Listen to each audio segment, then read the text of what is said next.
আসসালামু আলাইকুম সুপ্রিয় আলোকরেখার ভাই বোনেরা, আজ আমরা জানব হাসরের ময়দানে পুলসিরাতের 7টি ধাপে 7টি প্রশ্ন সম্পর্কে।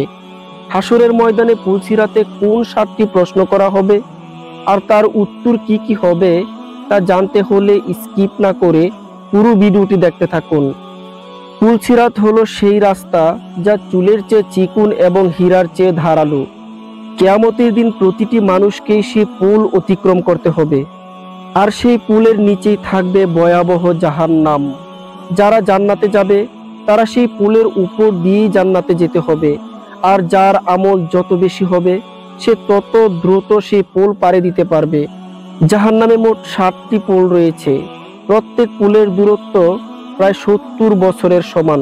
সুবহানাল্লাহ। এর মধ্যে প্রথম অতিক্রমকারী দলটি চোখের পলকেই পার হয়ে যাবে, দ্বিতীয় দলটি বিদ্যুতের ন্যায় পার হয়ে যাবে, তৃতীয় দল ঝড়ু বাতাসের মতো পার হয়ে যাবে, চতুর্থ দল পার হয়ে যাবে পাখির গতিতে, পঞ্চম দল ঘোড়ার গতিতে পার হয়ে যাবে, ষষ্ঠ দল পার হবে দৌড়ে দৌড়ে, আর সপ্তম দলটি পার হবে পায়ে হেঁটে হেঁটে। অবশেষে একটি দল অবশিষ্ট থাকবে। তাদেরকে যখন যেতে দেওয়া হবে তখন তারা তাদের পা পুলসিরাতে রাখার সাথে সাথেই তাদের পা কাঁপতে শুরু করবে, আর তারা হাঁটু দিয়ে ভর করে চলতে থাকবে। তখন জাহান্নামের আগুনের স্ফুলিঙ্গ তাদের পায়ের তলায় পৌঁছাবে। তারপর তারা তাদের পেটের উপর ভর করে টেনে টেনে চলতে শুরু করবে। তারপর তারা তাদের হাত দিয়ে পুল আঁকড়ে ধরবে এবং আগুনও তাদেরকে চারপাশ দিয়ে ঘিরে ধরবে। তারা আগুন অতিক্রম করার পর ঘুরে দাঁড়াবে এবং জাহান্নামের দিকে তাকিয়ে বলবেন, হে আমার রব, আপনি আমাদেরকে এই জাহান্নামের ভয়াবহ আগুন থেকে রক্ষা করেছেন। আপনি মহাপবিত্র।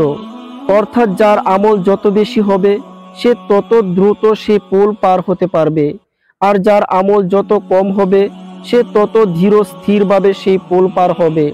আর যাদের নেক আমল থাকবে না তারা সেই পুল পার হতে পারবে না। তাদের দেহ ছিন্ন বিচ্ছিন্ন হয়ে সে পুলের নিচে জাহান্নামে তারা পতিত হবে। নাউজুবিল্লাহ।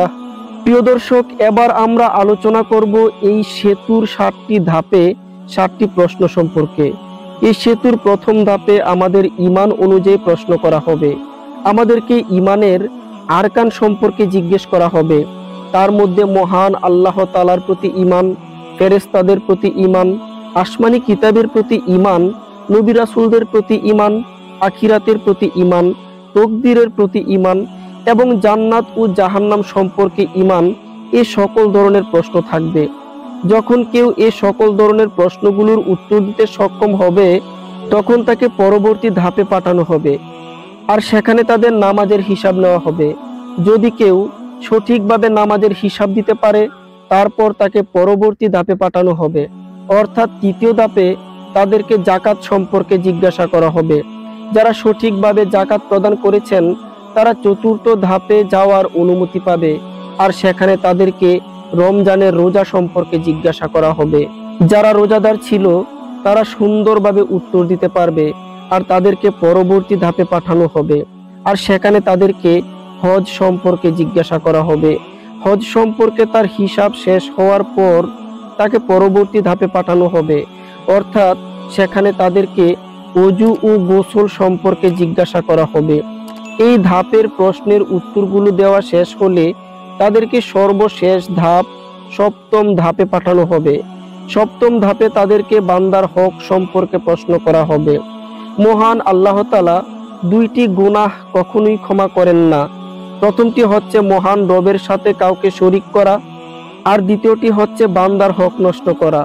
আমরা বিভিন্নভাবে বান্দার হক নষ্ট করে থাকি, যেমন কারো ধন সম্পদ, টাকা পয়সা ইত্যাদি আত্মসাৎ করে এবং অন্যের গীবত করলেও বান্দার হক নষ্ট করা হয়।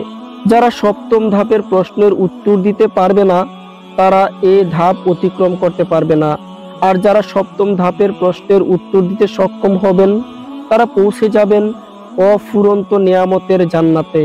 সুবহানাল্লাহ। হে আমাদের রব, আমরা যেন এই 7টি ধাপের 7টি প্রশ্ন করার মতো আমল করতে পারি, আপনি আমাদেরকে সেই তৌফিক দান করুন।